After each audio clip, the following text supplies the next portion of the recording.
बिस्मिल्लाहिर्रहमानिर्रहीम। स्टूडेंट, ये तमाम टॉपिक जो हैं हम अपने बोर्ड पे डिस्कस कर चुके हैं, लेकिन मैं आपको पंजाब बुक की जो है उसमें जो आपके पास लिमिटेड टॉपिक गिवन है वो मैं आपको शो करवा रही हूँ। अच्छा स्टूडेंट, जो अगर आपको ये ब्रीफली एक्सप्लेन टॉपिक चाहिए तो जो मैंने बीएससी का कोर्स डाला हुआ है वहाँ जाके देख सकते हो, आपको वो ब्रीफली एक्सप्लेन किए गए हैं। इनकी भी बोर्ड वीडियोज़ बनी हुई हैं, लेकिन वो जो हैं वो आपको बीएससी लेवल तक पढ़ाया गया, इस वजह से वहाँ आपको ज़्यादा अच्छे तरीके से एक्सप्लेन किया गया। अच्छा स्टूडेंट, आज हमारा टॉपिक जो है वो हमारे पास है अबाउट द सैम्पलिंग। हमने कल पढ़ा था कि पॉपुलेशंस क्या होती है, सैम्पल क्या होते हैं।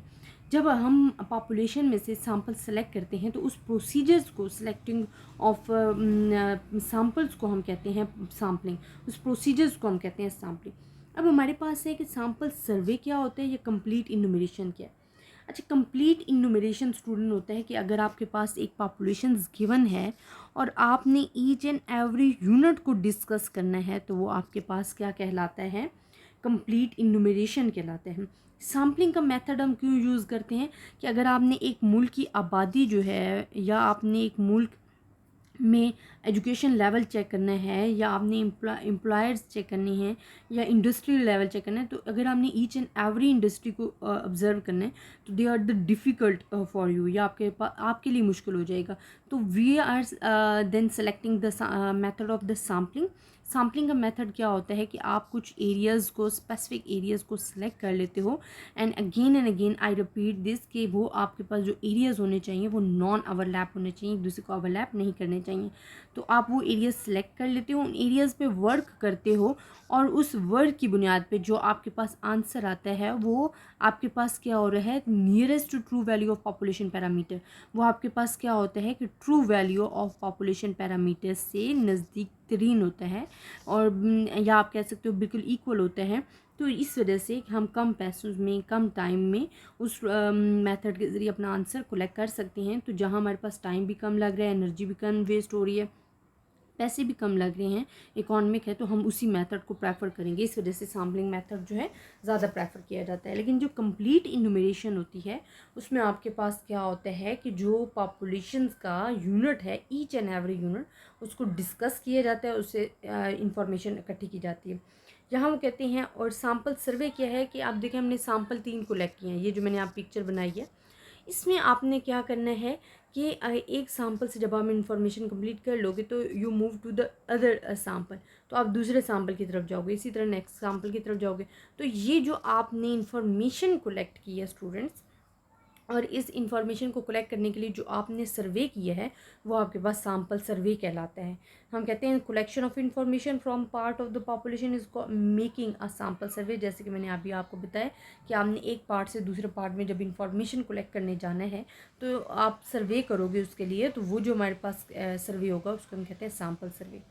The collection of information from all elements in population की जब आप ईच एंड एवरी यूनिट को डिस्कस करते हो then they are called the complete enumeration आपके पास आ जाता है।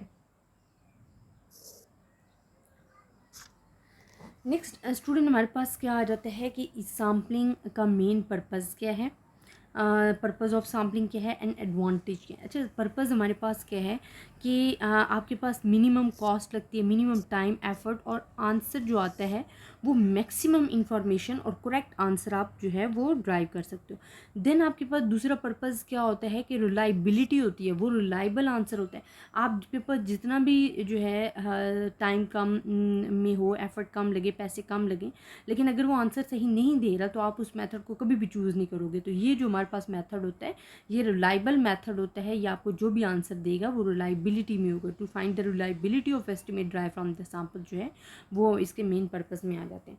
अब इसके एडवांटेज क्या हैं, एक तो टाइम सेविंग है। अभी आपको मैंने बताया कि जब आपके पास पॉपुलेशन इतनी ज़्यादा लार्ज हो कि उसे काउंट करना मुश्किल हो रहा हो तो आप सैम्पल को लेकर लेते हो, वो सैम्पल जो पार्ट हैं वो डिफरेंट स्मॉल पार्ट्स में डिवाइड हो जाता है और उस पर हमारे पास वर्क करना जो है ईजी हो जाता है। इस तरह हमारे पास टाइम सेविंग बहुत ज़्यादा हो जाती है।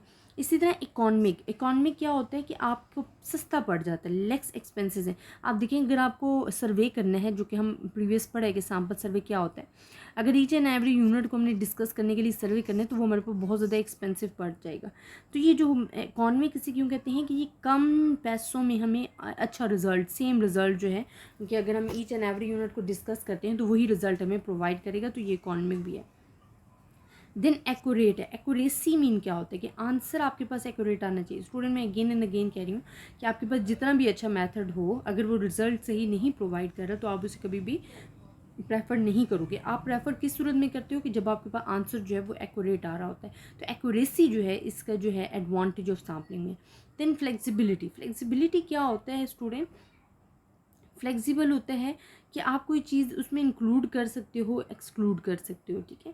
फिजिबिलिटी जो हमारे पास होता है कि sometimes data are obtained by test that are destructive, कि हमारे पास समटाइम डेटा ऐसे होता है कि वो हमारे पास डिस्ट्रॉय हो सकते हैं, तो वो टेस्ट के ज़रिए जो है हम अपना डेटा जो है कलेक्ट कर सकते हैं। इसमें उन्होंने दिया कि अगर हमने average life of electric bulb मालूम करनी है तो हमारे पास क्या होगा कि हाँ, ये ज़रूरी नहीं है कि हर बल्ब हमारे पास ठीक होगा, उनमें से कुछ जल भी सकते हैं।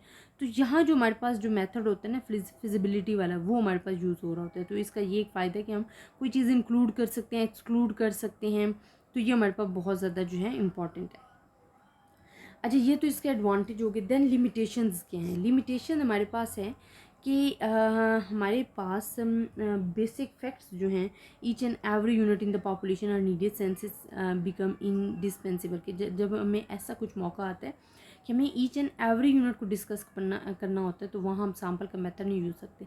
जैसे कि अगर आपने लिस्ट ऑफ टैक्स पेयर देखनी है तो वो वेरी केयरफुल होता है कि अगर आपने मुल्क में से टैक्स जो हैं कलेक्ट करने हैं, तो ये नहीं है कि आप सैम्पल कलेक्ट, हो सकता है हमने जहाँ से सैम्पल ना कलेक्ट किया हो वो हमें ना पे कर रहे हो, तो यहाँ आपने ईच एंड एवरी यूनिट को इंक्लूड करना होता है। तो यहाँ पे जो मेथड होता है सैम्पलिंग का वो क्या हो जाता है, फ्लॉप हो जाता है, उसको हम आगे यूज़ नहीं कर सकते।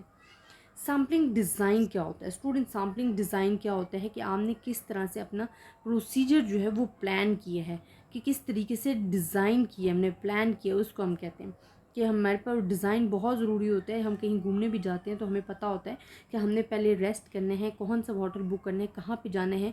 तो ये तमाम डिज़ाइन जो है, प्लानिंग जो है वो हम पहले बना लेते हैं। तो सैम्पलिंग में भी इस तरह प्लानिंग बहुत ज़रूरी है।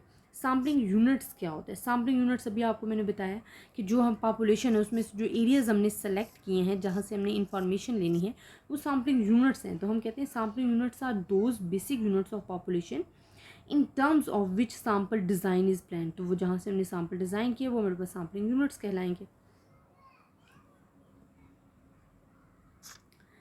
इस तरह नेक्स्ट आप देख सकते हो स्टूडेंट कि हमारे पास सैम्पलिंग फ्रेम की बात आ जाती है। सैम्पलिंग फ्रेम क्या होता है, जैसे हमारे पास पिक्चर फ्रेम होता है ना, उसमें क्या होता है कंप्लीट लिस्ट ऑफ पिक्चर आपको नज़र आ रही होती है। तो यहाँ पे हमारे पास क्या है कि complete list of all the sampling units जो है वो सैम्पलिंग फ्रेम कहला रही होगी। इस तरह टाइप ऑफ सैम्पलिंग डिज़ाइन क्या है, टाइप्स ऑफ सैम्पलिंग डिज़ाइन बड़ी इंपॉर्टेंट है। उसमें हमारे पास दो तरह की आ जाती है, नॉन प्रोबेबिलिटी सैम्पलिंग आ जाती है, एक प्रोबेबिलिटी सैम्पलिंग आ जाती है। अच्छा स्टूडेंट, नॉन प्रोबेबिलिटी सैम्पलिंग क्या होती है, जिसमें आपकी प्रोबेबिलिटी यूज़ नहीं कर रही होती बल्कि आपका पर्सनल जजमेंट यूज़ हो रहा होता है। कैसे, अगर आपने कुकिंग की है, लेडीज़ जब कुकिंग करती हैं तो टेस्ट करने के लिए अगर उन्होंने एक देगचे में चावल बना रही हैं या सालन बन रहा है तो वो फुल का फुल देगचा नहीं चेक करेंगे, वो स्पून के ज़रिए एज अ सैम्पल कुछ सालन उठाएंगी, चेक करेंगी और उन्हें पता चल जाएगा कि नमक पूरा है, मिर्च पूरी है। तो ये हमारे पास क्या होगा कि हमारा पर्सनल जजमेंट होगा कि हम अपनी पर्सनल बुनियाद पे कह सकते हैं हाँ जी नमक ठीक है, मिर्चें ठीक हैं। तो ये हमारे पास जो है पर्सनल जजमेंट आ जाती है। पर्सनल जजमेंट में डिफरेंट आइडियाज़ आ सकती हैं, नथिंग कि आपके पास सेम जो है प्रोबेबिलिटी आए। अच्छा, प्रोबेबिलिटी सैम्पलिंग क्या होती है कि प्रोबेबिलिटी सैम्पलिंग वो होती है जिसमें प्रोबेबिलिटी यूज़ होती है और each and every has a specified probability. उसमें ईच एंड एवरी यूनिट की अपनी स्पेसिफिक प्रोबेबिलिटी होती है। जैसे कि अगर आप कॉइन टॉस करते हो तो आपके पास 2 पॉसिबिलिटीज़ आती हैं, या हेड आएगा या टेल आएगी। अब हेड आने की भी प्रोबेबिलिटी 1/2 है, टेल आने की भी प्रोबेबिलिटी 1/2 है। इसी तरह अगर आप डाई थ्रो कर रहे हो, ठीक है, तो आपके पास कितनी पॉसिबिलिटीज़ आती हैं, वी हैव द 6 पॉसिबिलिटीज़। तो ईच एंड एवरी यूनिट के सेलेक्ट होने के जो चांसेस होते हैं वो 1/6 है। तो यहाँ प्रोबेबिलिटीज़ जो सैम्पलिंग जो है वो यही कहते हैं कि वहाँ each and every unit has a specified probability. तो ये टॉपिक ऑलरेडी बोर्ड पे भी डिस्कस किए हुए हैं, बाकी आपको इन्फॉर्मेशन बुक में भी गिवन है, आप यहाँ से देख सकते हो। ज़्यादा से ज़्यादा स्टूडेंट्स के साथ शेयर कीजिएगा। अल्लाह हाफ़िज़।